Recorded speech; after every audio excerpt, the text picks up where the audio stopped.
tasty squigs. But what's all this Age of Sigmar all about then? Oh, seriously?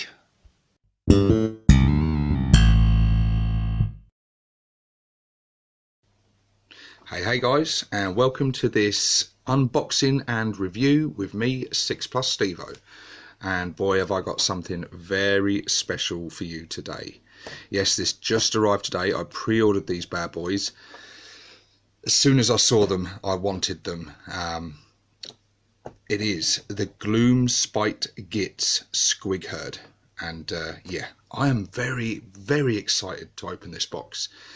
And with good reason. So, it's Age of Sigmar. For those of you that have been with the channel for a long time, you know that I do not play Age of Sigmar. I like the look of it. It looks really cool. And years ago, I did dabble a little bit in the old Warhammer Fantasy, so I know a bit about the lore and stuff, and I do like it. But I am purely a 40k player at the moment, and but these are going to be very useful to me, and because, well, let's go into that first before I do the unboxing. Squigs are hard to come by, and I use a lot of squigs in my current 40k orc army. So we've got various types of squigs in the army. So we've got bomb squigs is the one that instantly jumps to mind. Tank busters are one of my favourite units, and they obviously have access to the bomb squigs. Now you can get the tank busters set, which comes with 5 tank busters and 2 bomb squigs. Trouble with that set is it's in the failcast resin, and although the models are nice, it's not a good sort of medium to work with. They're quite expensive, and they're limited because you just get 2 bomb squigs in there, and if you want to get more, you're just going to end up with repeats of the same model. So yes, I wanted a way to be able to get some squigs into my tank busters, be able to do some conversions on them and add some variety in. But it doesn't just stop there, because also, let's say you want your attack squig for your war boss. So the current one comes with an attack squig, old face ripper, but a lot of us are using this fella, if that zooms in on him, the good old Black Reach war boss. There's a lot of orc players out there with this guy. Really cool model, great war boss, but he doesn't come with an attack squig. And if you want to play WYSIWYG, then you want to get a squig on the base with him or on him somewhere, then again, another great use for these guys. And also this one here, probably my favourite one, that fella. And he is going to make a fantastic squig hound for your runt herds, because there's another one, you know, a great model in the kit. When you buy the Gretchen kit, you get the runt herd with the squig hound in the set, and that looks great. But if you're going to have multiple runt herds, again, you're going to run into repeats. And this guy, in the process of gobbling up one of the grots that's tried to run away, is just very characterful and very cool. So yeah, even though I don't play Age of Sigmar, I think I am going to get a lot of use out of this set, and I think this one box is going to fulfill all my squig related needs for my 40k army. So yes, very cool. Also comes with 2 Squig Herders, 2 Goblin Squig Herders. So the uses for them is probably going to be a little bit more limited, if at all, but possibly with some conversion work and stuff, something can be done with these guys. There could be scope for using them as grot orderlies, maybe, or grot oilers, or maybe even grot crew for mech guns and things. So yeah, there's some, especially this guy with the stick, maybe he could be sort of, you know, pushing in a shell into a cannon or something like that. You know what I'm thinking there. But they're kind of little bonus extras anyway. We're buying this set for the squigs. So you get 12 miniatures in there. This set from GW themselves costs £27.50, which is on the slightly expensive side of the scale, I would say. I wouldn't say it's a rip-off.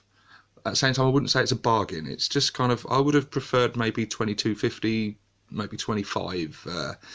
It's nearing £30, but hell, this is still probably the cheapest and best way to get a load of squigs into your army, because otherwise you're looking at sort of scouring through eBay for old metal models, and a lot of them can demand quite high prices now. But anyway, I've waffled on long enough. Let's get on with what this video is actually about, the unboxing.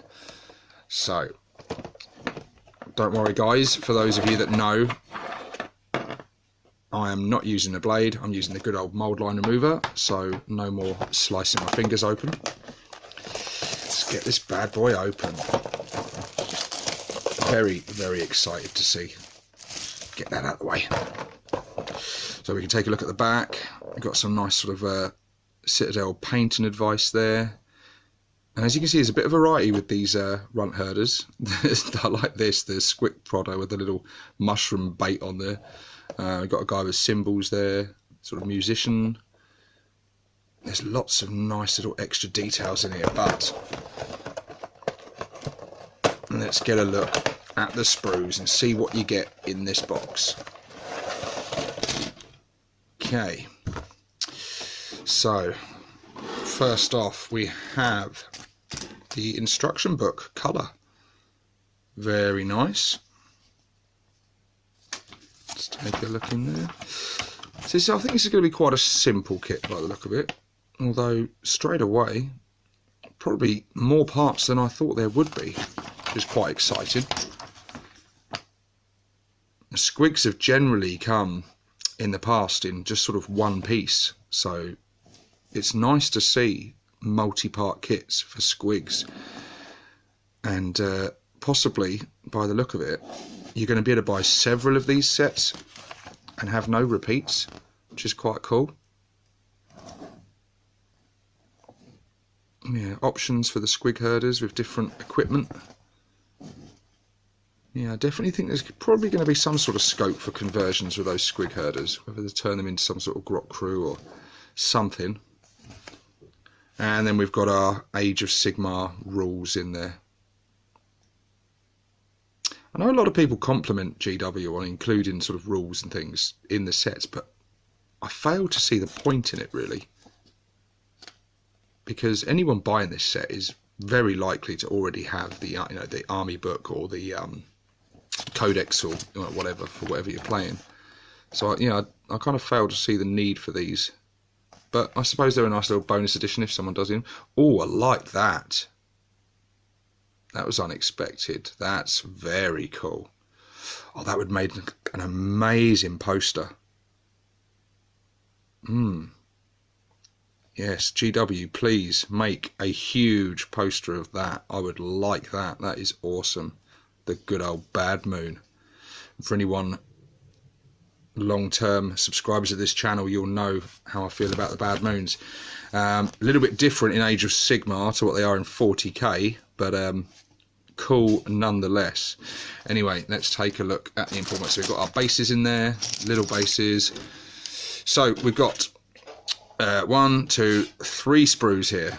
So let's take a look at these in order. We'll take a look at the small one first. What have we got here?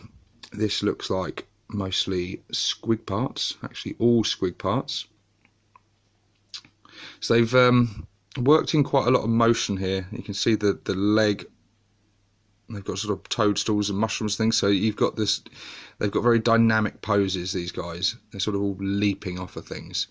This is something I noticed GW doing a lot lately, using like little bits of scenery on the bases to sort of either get leaping motions or flying motions and have a way that it still connects to the base but looks like the actual unit itself or the character itself isn't actually attached to the base. So and I think sometimes that works, sometimes it doesn't. I'm not always a big fan of that myself.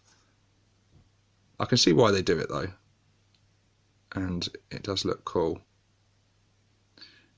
Yeah, and these, you've got legs with little spikes and sort of warts and growths and things on them. You've got back here little toadstools growing out of its back. These are obviously sort of cave dwelling squigs and covered in fungus and things. So that looks pretty cool. Mostly legs and a few bodies there. And then we've got, look at this. We've got the heads themselves. Oh, and these look amazing. Here's the one with eating the squig. So you can see his legs and arms poking out there. And there's his head. which, I don't know, this kind of reminds me of their conversion could be made there. It almost looks like Krang from Teenage Mutant Ninja Turtles, for anyone old enough to remember the old cartoon. That's very cool. And yeah, I'm liking this. These squig faces have so much character to them. So we've got some of them quite simple ones like this, just with the teeth clenched, so it's just sort of one piece. And then the ones with their mouths open, we've got the sort of the tongue bits that go inside.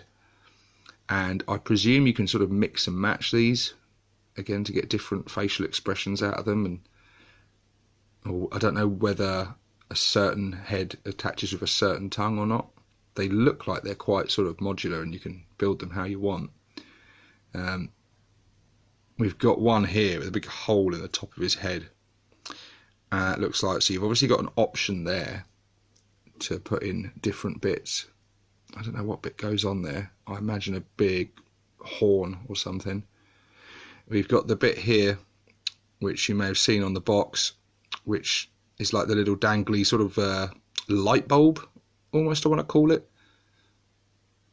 which gives it a kind of sort of deep sea underwater fish predator thing, which is very cool. He obviously attracts his prey with the light and the darkness and then gobbles them up. And then on the other sprue here, it looks like we've got our grots. So we've got this guy with the bagpipes. I'm wondering if possibly he could be sort of turned into a grot orderly of some sort. Possibly. Or just grot crew. Maybe he's playing the music to, you know, get him into line. You've got the armoured face there of the grot. It looks really cool. Adds a lot of character. The sort of moon-shaped nose, so it might be good to add him into the army. Look at these little extra bits you get. This is what I love as well. I'm going to break the sprue so I can get it close to the camera. I love this with multi-part kits. Little optional extras. Look at this little fella here. Some weird snail type fungal creature there. Try and get that to focus for you. It's not having any.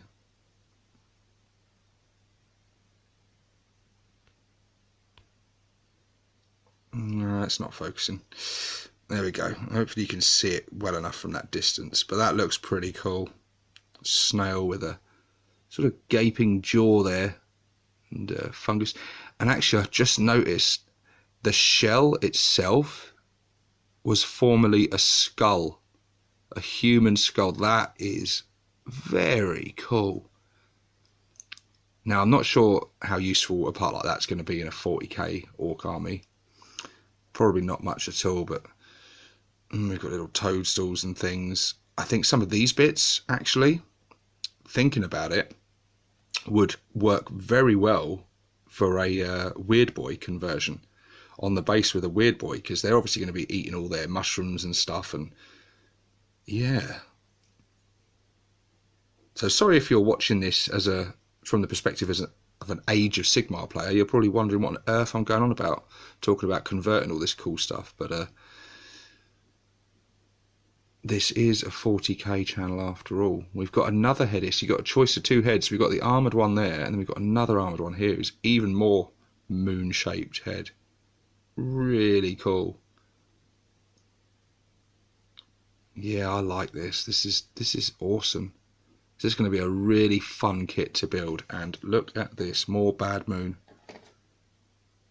A little squiggly beast there with a moon-shaped head. That's interesting. So, yeah, there you go, guys. I'm thoroughly impressed with it. I think this is going to work really well. Obviously, for Age of Sigmar players collecting a Gloomspite Gitz army, this is going to be a really good purchase, along with all the other really cool stuff they've got coming out for that faction. But it's not limited to just them, because I think for £27.50, 10 squigs, lots of extra little bits to customise and convert, I think for 40k orc players, this is a really good purchase. If you want to get some squigs into your army, I see no better way. and I think these are the best squigs on the market. I know there's third-party companies that produce squigs that look really cool, but actually I don't see anyone producing squigs better than these. I love the way their sort of bottom lip sort of hangs and droops, almost like certain breeds of dog, where they're, you know, you see the gums sort of hanging over slack. Little details like that. The character on these. Yes, I'm going to have a lot of fun building these, so keep an eye out on the channel for future conversions, additions to war bosses, runt herds with particularly hungry squig hounds, and a lot of bomb squigs. I shall be decorating a lot of these guys with stick bombs and tank buster bombs and sticks of dynamite and God knows what else. Yeah, these are going to be really fun. Anyway, guys, that's it from me. Let me know in the comments below if you like this unboxing review. Give it a thumbs up. If you didn't, give it a thumbs down. Yeah, let me know what you think. Are you going to use these in your 40k army, or do you collect the Gloomspite Gitz, or are you going to start collecting Age of Sigmar? This is 6+ Stevo, signing out.